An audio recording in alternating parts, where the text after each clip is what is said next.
ஜெபிக்கும் பொழுது இதை குறித்து அதிகமாக உங்களோட கூட பேச போகிறேன். ஜெபிக்கும் பொழுது ஆண்டவர் நியாயக்கேடு இல்லாதவர், நீதியுள்ளவர், அநீதி இல்லாதவர் என்கிற இந்த உணர்வு நமக்கு மிகவும் அவசியமாய் காணப்படுகிறது.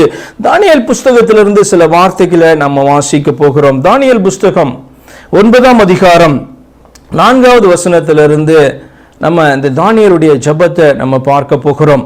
அந்த ஜெபத்திற்கு முன்பாக 2வது வசனத்தில் பாருங்க, தானியேல் ஆகிய நான் எருசலேமின் பாழ்கடிப்புகள் நிறைவேறி தீர 70 வருஷம் செல்லும் என்று கர்த்தர் எரேமியா தீர்க்கதரிசியோட சொல்லிய வருஷங்களின் தொகையை புஸ்தகங்களால் அறிந்து கொண்டேன். என்ன பண்ணியிருக்கிறார் இந்த தானியேல?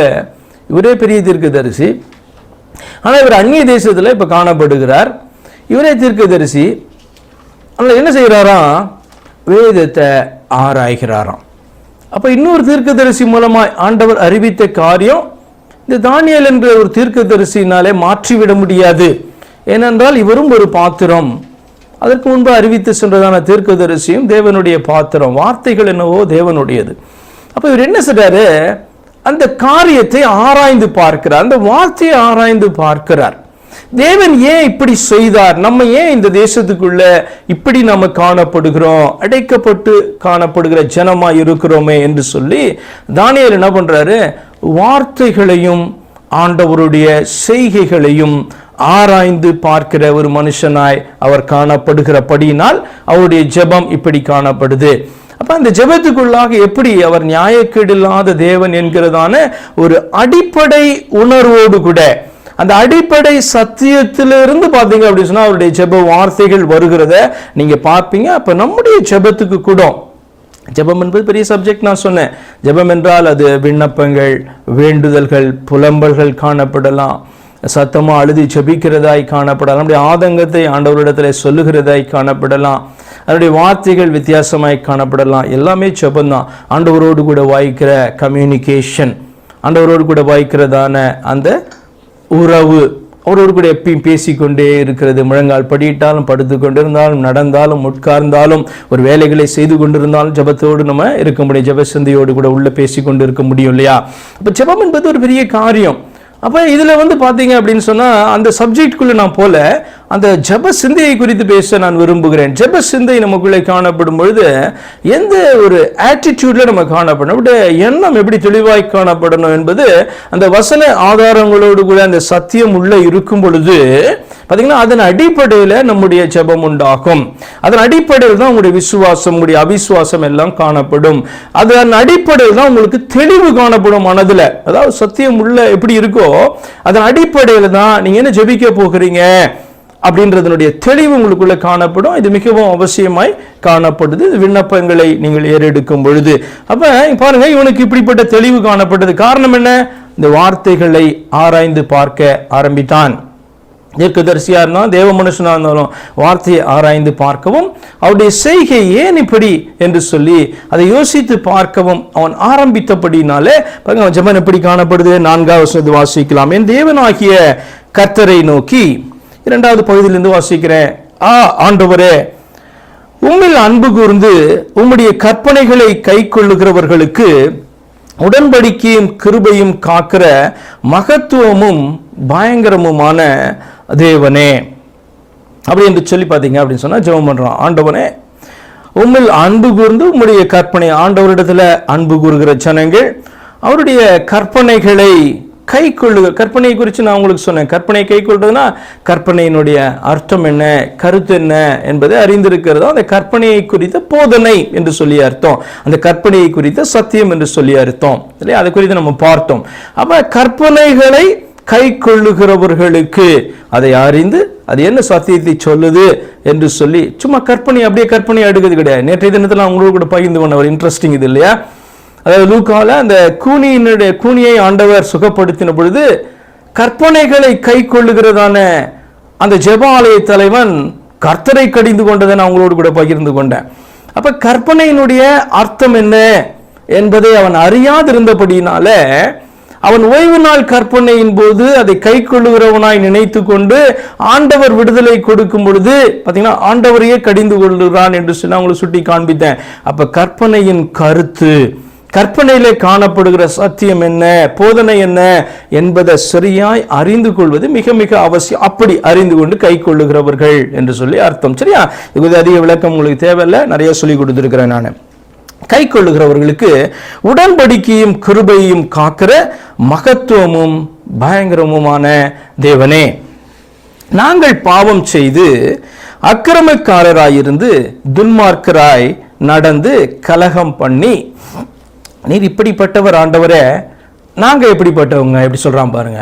ஆண்டவருடைய ஜெபத்தில் இருக்கும்போது ரெண்டு பார்ட்டி இதுல இன்வால்வ் ஆகுறாங்க இல்லையா? ஒன்று நாம ஆண்டவருடைய சமூகத்தில் அவருடைய பாதத்தில் இருக்கிறதான நாம, ஆண்டவர் உயரத்தில் இருந்து இந்த ஜெபத்தை கேட்கிறதான நம்முடைய ஆண்டவர் சர்வ வல்லமையுள்ளவர்கிட்ட தான் நம்முடைய ஜெபத்தை ஏறெடுக்கிறோம். ரெண்டு பேர் இன்வால்வ் ஆகிறோம் இதுல.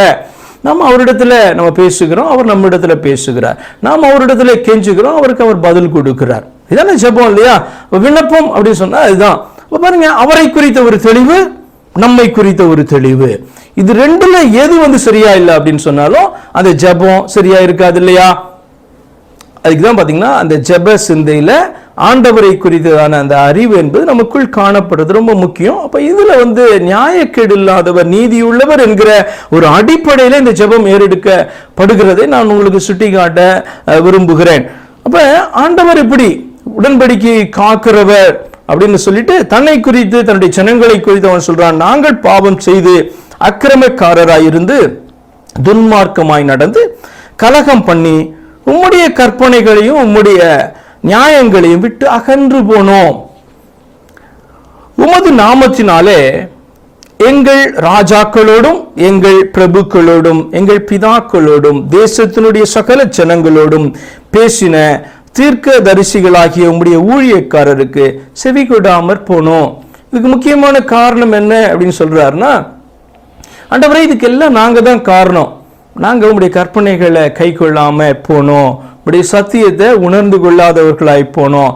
அதுக்கு காரணம் என்ன? ஆண்டவர் எங்களிடத்தில் அன்பு வைத்தபடினால அதை நீர் உணர்த்தி கொண்டிருந்தீர்.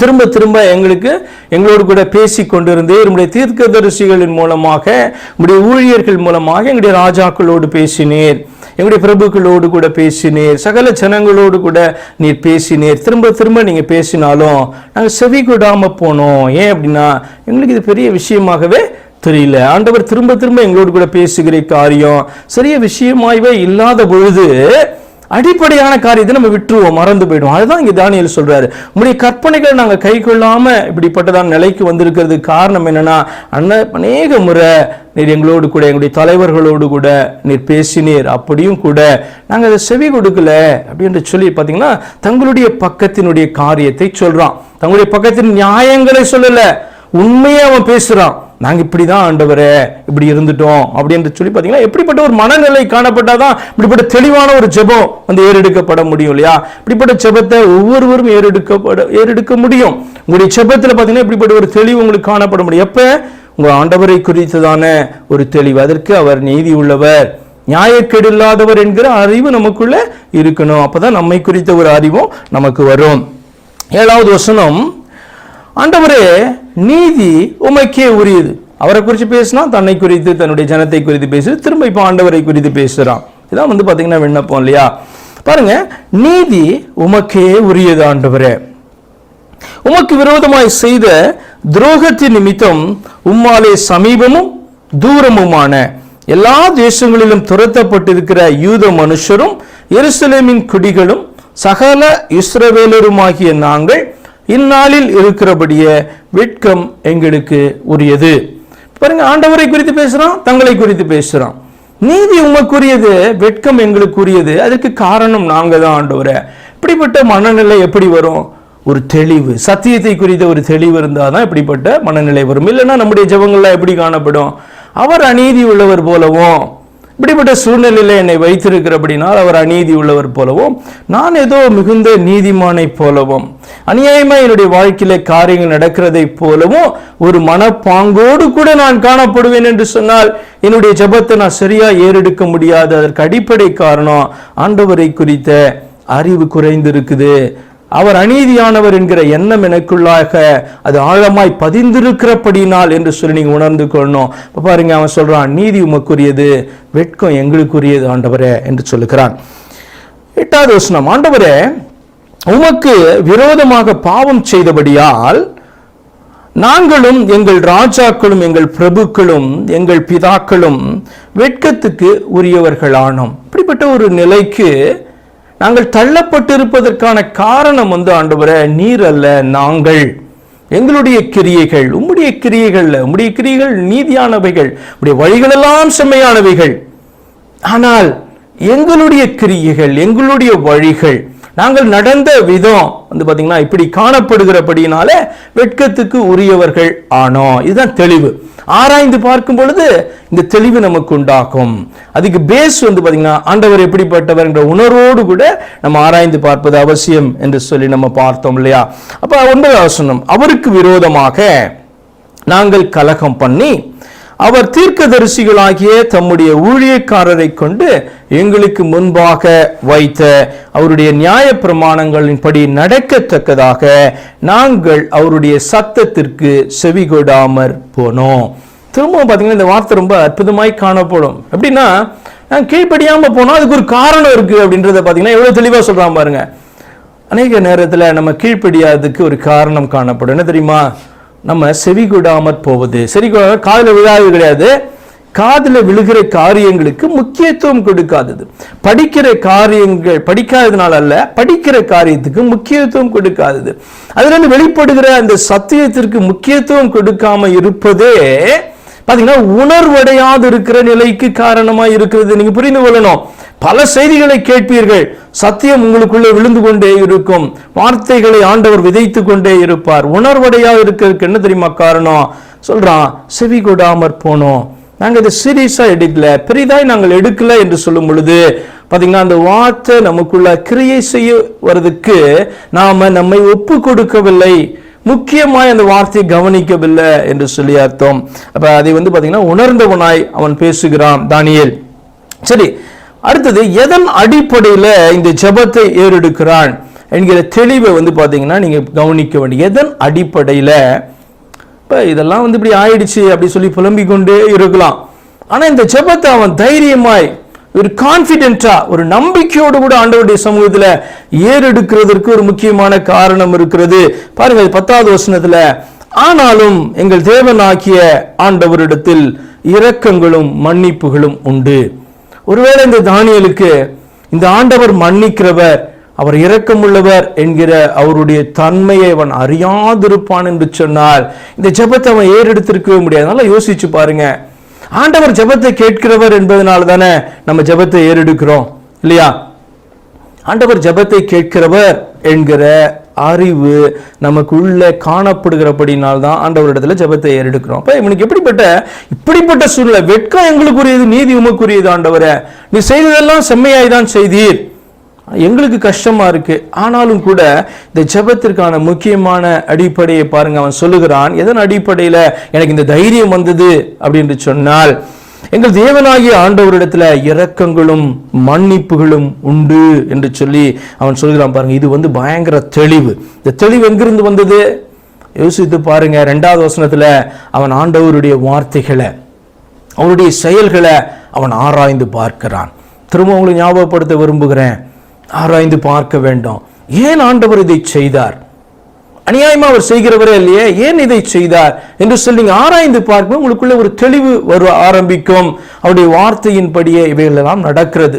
அதற்கு விரோதமாக நான் செயல்பட ஆரம்பித்தபடினாலே என்னுடைய வாழ்க்கையில இதெல்லாம் வருகிறது, என்னுடைய தேசத்துக்கு இதெல்லாம் வருகிறது, நான் இருக்கிறதான இந்த உலகத்துக்கு இதெல்லாம் கடந்து வருகிறது என்கிறதான அந்த சத்தியம் நமக்கு வெளிப்பட ஆரம்பிக்கும். ஒரு வெளிச்சம், ஒரு தெளிவு கிடைக்க ஆரம்பிக்கும் இல்லையா? அப்ப இந்த தெளிவுக்கு காரணம் என்ன? அவன் கர்த்தருடைய வார்த்தையை பார்க்கிறோம். எரேமியா தீர்க்கதரிசியின் மூலமாய் ஆண்டவர் சொன்னதான அந்த காலத்தை குறித்து அவன் என்ன பண்ணா? ஆராய்ந்து பார்த்து அந்த தெளிவை பெற்று கொண்டான்.